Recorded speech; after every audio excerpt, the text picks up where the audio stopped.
Did someone from the comic fam get bit by the FOMO bug? Did they overpay? Let's get into it.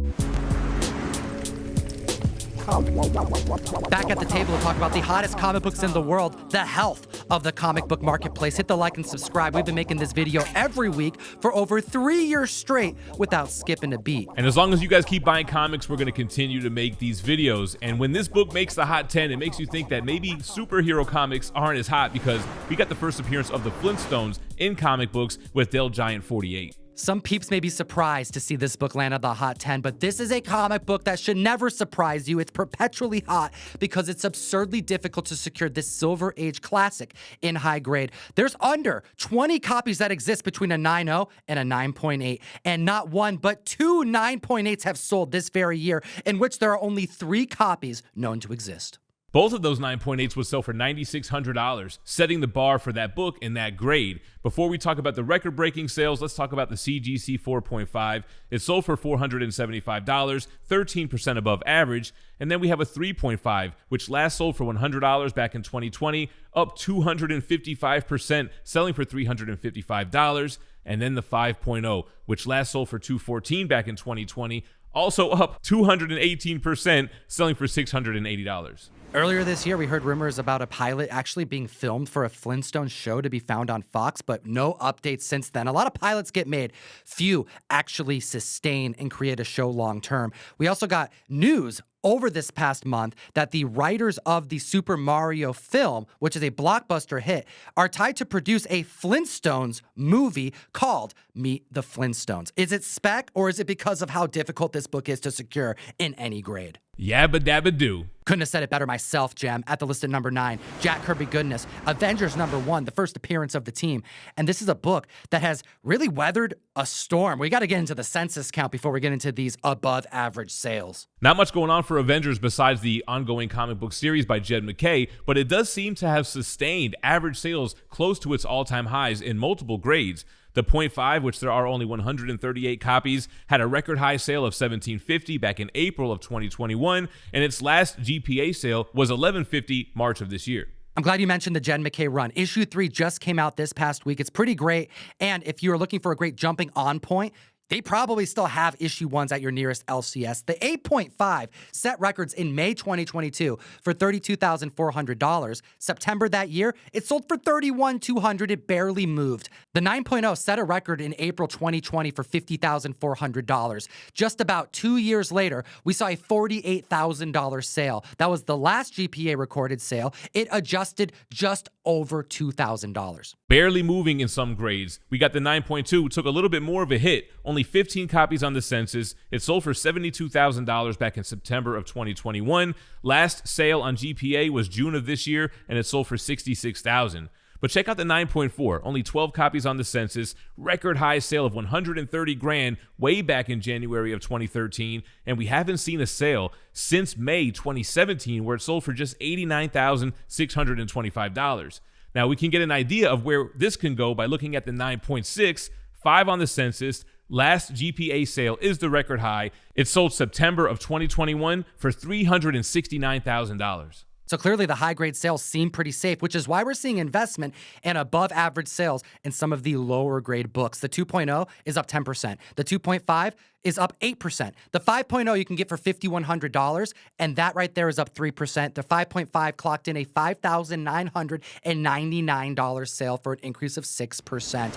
Use code TOM101 on the best comic app in existence. It's called Key Collector Comics. It's going to help you on the hunt, learn more about funny books, and now with the recent addition of over 400,000 comics to the portfolio, to this vast catalog that was already tremendous, you can now get suggested pricing and value on all your comic books. And you're going to want to download that app because we have all these pushbacks and delays. We know that Avengers, Kang Dynasty, and Secret Wars have both been pushed back a year each, so we're going to see some ebbs and flows in the market. We haven't talked about this next book in over a year. At the list at number 8, Amazing Spider-Man number 20. Matt Gargan going full Scorpion in this classic Ditko Spider-Man Silver Age key. Is it because it's a Silver Age Spidey key? Does it have anything to do with the Mac Gargan tease that we got in Spider-Man Homecoming that he will eventually become the Scorpion? There's certainly been many loose plot threads that have yet to be woven, but wait till you hear the record-breaking sale before you make your determination. We have a 6.5 selling for $1,000. That's up 5%. The 9.0 is up 5%, selling for $3,894. And then we have a 9.4 that we haven't seen since the comic boom in 2022.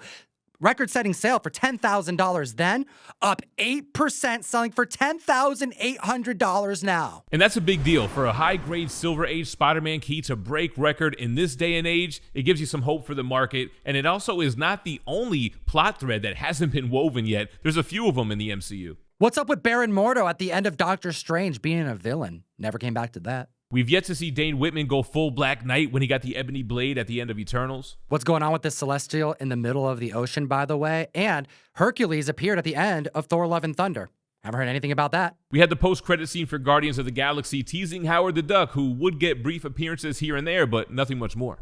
I'm 100% certain that it is Howard the Duck. And what about Clea, the end of Doctor Strange Multiverse of Madness, or Tom Hardy Venom at the end of Spider-Man No Way Home? And who purchased Stark Tower? Let us know in the comments below, which MCU plotline do you want to see followed up on as we look at one of the biggest comic book sales of the year. And at the list at number 7, we have Amazing Fantasy 15, the first appearance of Spider-Man in comic books, in an anthology series that only featured a lonely 10 or so pages of Spider-Man's story. And that page count matters because a 0.5 incomplete missing a page broke record. Now, luckily, it didn't miss one of those 10 Spider-Man story pages. There are other stories within Amazing Fantasy 15.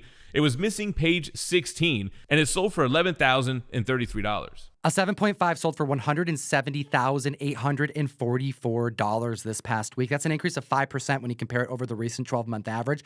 And it didn't stop there. There was a Hakes auction that took place. A lot of blue chip books saw the internet for the first time in some time, and we actually clocked in the first 9.6 Amazing Spider-Man 1 sale of the year, and wow, was it huge. We saw this book sell just last November, where it went for $333,600. This new record-breaking sale is up 56%. It sold for $520,380. Hot damn, comic fam. There's only 5 copies graded at a 9.6 on the census. There's 2 copies graded at a 9.8, which have never sold publicly. That's why when members see a 9.6 available, they go all out, and they did this week. Next on the list at number 6, Green Lantern number 59 again. For the third consecutive week in a row, my favorite Green Lantern, Guy Gardner. We know he's casted for Superman Legacy, and we have a lot of aggressive sales, but somebody that may have just jumped the gun. This is a great example of how to kind of map out what a expensive comic book is worth, because not all sales determine the value. Let's take a look at the 9.4, which had a high sale of $4,235 in January 2022. Members would look at the recent $1,925 sale that happened in July as a dip of over $2,000. But you have to dig in a little bit more, because that sale for 4K Plus was an outlier. You have to look at the surrounding sales. The book was selling between $1,500 and $2,300 at that time. So I would call the real record, the real height, being closer to $2,300. Either a member was trying to push up the value of the book by overpaying, or they just got bit by that FOMO bug. I'm thinking maybe that collector was looking at that 9.8 sale for $8,200. That was December of 2018, but we could see he jumped the gun with that 9.6 that sold in June of this year for $3,840. The 9.6 selling for less than the 9.4 in under a year and a half. Something clearly went wrong. That's why you got to do your research, comic fam, and also hit the subscribe button. We'll help steer you right. We have a 4.5 up 20%, 6.0 up 16%, 6.5 up 8%. The 7.5 sold for $545 for an increase of 30%, and the 8.0 is selling for $785 this last week for an increase of 9%. Hot damn. Which brings us to number 5 on the list. For the 6th consecutive week, we have Spider-Man 2099, issue number 1, the first appearance and origin of Miguel O'Hara. Where is ASM 365, damn it? I want to see that horrible hologram. This book is selling so aggressively, and we now know that the next Into the Spider-Verse film has officially been put on hold. So I think there's going to be some movement in this comic book. It's definitely adjusting around the 9.8 price, and members don't care. The census is going up, and the demand is meeting it. And it's so affordable, which is why we're seeing so many sales. The 9.0 sold for $111, 141% above his 12-month average. The 9.2 couldn't keep up, selling for $58, but still 35% up, and 6 copies outsold that average, by the way. The newsstand 9.2 sold for $100, 61% above average. The 9.4 sold for $78, 44% over that recent 12-month average, and 9 different copies outsold it. 9.6 sold for $100 for an increase of 41%, and 9 copies outsold that as well. And then you have the 9.8 selling for $250 for an increase of 66%, and 10 copies outsold that average. This book is hot. And we can't forget about the newsstand 9.8, which sold for $615, 28% above average. There's been 34 brand new slabs added to the census since we talked about this book last, a short 7 days ago, 6 of which are graded at a 9.8. And considering $250 average sales, when a member recently purchased a 9.8 at $175, I understand the spec. And I do think there's potential in this book, but you got to get it for under $200. Don't go overboard. I think there's going to be more ebbs and flows, as Jem said, as we approach a movie that is undetermined when it's going to be released or even filmed at this point. There's definitely a lot of time to pick up this book, is what Tom's trying to say. Moving on to number 4, Star Wars is here. Issue number 1, back on the Hot 10. Star Wars number 1, the ground zero of Star Wars spec, is back on the list week over week. And I can't help but think, I know we have Ahsoka Tano coming, but where is she? Stay tuned. But what about Grand Admiral Thrawn? What about Clone Wars? Ezra, Sabine. Well, we have so many grade points that are up over the recent 12-month average. Members are just giving in and buying a key book that they know long-term will be a good investment move. As long as there's Star Wars spec, this book is going to make one of these lists. The 6.5 is up 7%. The 8.0 is up 20%. 2 copies outsold its average this week. The 8.5 is up 7%, and the 9.0 is up 19%, and 3 copies outsold that average this week, the highest being 425. The 9.2 sold for $588 for an increase of 35%, and we saw a $600 sale on a 9.4. That's up 8%. The 9.8 has been selling around the $5,000 marker. Someone grabbed one for $4,700 just this past July. For a book that could have been purchased for under $1,000 for decades and hit its heights at $9,600 in April 2022, this may be a great time to spec on Star Wars with Ahsoka Tano around the corner. Literally right around the corner. Number 3 on the list, Star Wars, The Clone Wars, issue number 1. Now, speaking of Spider-Man 2099 and Star Wars, I've got 2 crazy Whatnot shows lined up where we're doing buyer's appreciation giveaways for large premium statues. You got to come follow me over on Whatnot. We're doing crazy drops, we're doing crazy giveaways, and we're bringing the statues to the app. First appearance of Ahsoka Tano and Captain Rex, who's going to be in the show. And we've seen 25 copies added to the census when it last hit number 5 on the Hot 10 back on June 26th. The 5.5 is selling for $400 for an increase of 9%. The 8.0 sold for $575, an increase of 4%. The 9.0 hit $744 for an increase of 3%. And the 9.8 sold for $1,950. That's an increase of 1%. This book hit near $4,000 back in June 2021. Jem, what do you think about this book? It's interesting with this book. We got the show right around the corner. It's more affordable than it's ever been, but I think a lot of it's going to have to do with where they take this character during this series and is there life for Ahsoka Tano after it. What about the Kanan keys? If we see this be successful, we're probably going to see Ezra Bridger as well as Sabine Wren keys spike as well, let alone Grand Admiral Thrawn.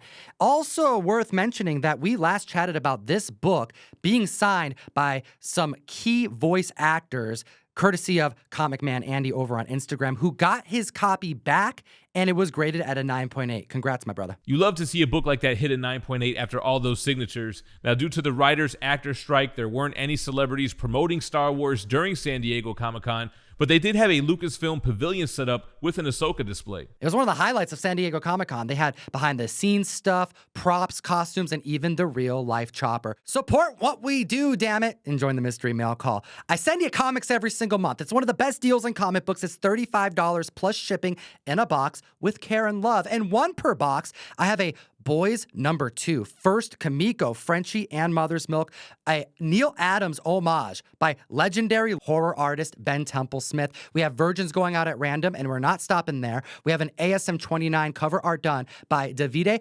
Beratore, and that's a trade dress San Diego Comic-Con drop that we did. That's also one per box. ComicTime101.com to join the community. I've seen some of the variants that are going to be coming up in these boxes that we can't talk about yet. Crazy. #2 on the list is Miles Morales' first appearance in Ultimate Fallout 4. The 9.2 sold for $760. That's a monster sale for this book, an increase of 46%.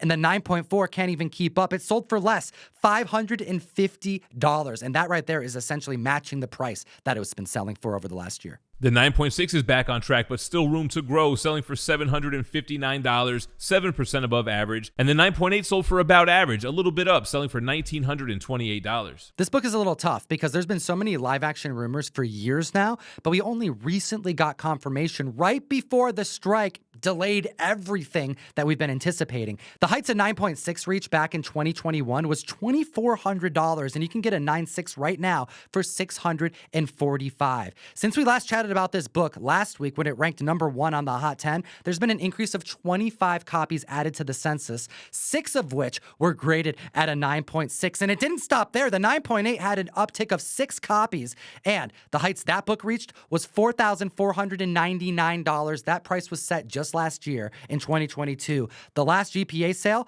$1,625. That happened back in July. We know we're getting Miles again in Beyond the Spider-Verse, even though it's been delayed indefinitely, and eventually we'll get him in live action. I think the only thing going for him right now at this moment is that Spider-Man sequel for PS5. You're seeing a revival in the comic books of the Ultimate Universe, which is only going to bode well for this particular Spider Totem. And delays indeed are affecting comic books, and I think they will long term, at least over the next year. Kraven, the movie, which we've seen trailers in the last month, was just delayed a year. Which kind of makes sense as to why this book is #1 on the list, but make sure you hit that like. Make sure you're subscribed. We're here every week for you guys. And #1 is a sure thing. Wolverine #1, the first solo miniseries from the character by Frank Miller. And we know we're getting Hugh Jackman in that awesome costume. This right here is like the saving grace for so much spec with all of these shutdowns happening. The 4.5 is up 11%. The 7.5 is up 25%. The 8.0 is up 46%. The 8.5 is up 21%. The newsstand 9.0 sold for $231, 50% above average, and 3 newsstand copies broke that average. The 9.4 is up 17%, the 9.6 is up 3%, and the 9.8 sold for $732, 6% above average, and 2 copies broke that average this week. Although Deadpool 3 is shut down right now, it's probably the most hype on any movie that's coming soon. And the Hugh Jackman, Ryan Reynolds spec has been off the chain. We've talked about a lot of different comic books as it pertains to Wolverine and Deadpool both. We're hearing rumors over this last week that the villain that is set up to be in line for Deadpool 3 is someone we've already seen. I'm hoping it's not Wanda. I'm hoping it's not Kang, even though the multiverse stuff would make sense. Who do you think it could be, Jem? I think they're going to go crazier than The Flash, than No Way Home, with all these cameos and multiverse stuff and destroying Fox, literally Deadpool killing the Fox universe. And I said it once and I'll say it again. This book at a 9.8, to me, feels like a $1,000 book minimum. It's a major Logan Key and it's a Frank Miller cover. It's tough and high grade, and seeing it sell for under $800 seems like a good opportunity to buy in, especially when you look at the last purchase that's recorded on GPA. Someone got this book at a 9.8 for $539. Hot damn. Is this the time to grab Wolverine's first solo issue? Let me know in the comment section below, and as always, Geek responsibly and stay minty fresh. Enough said.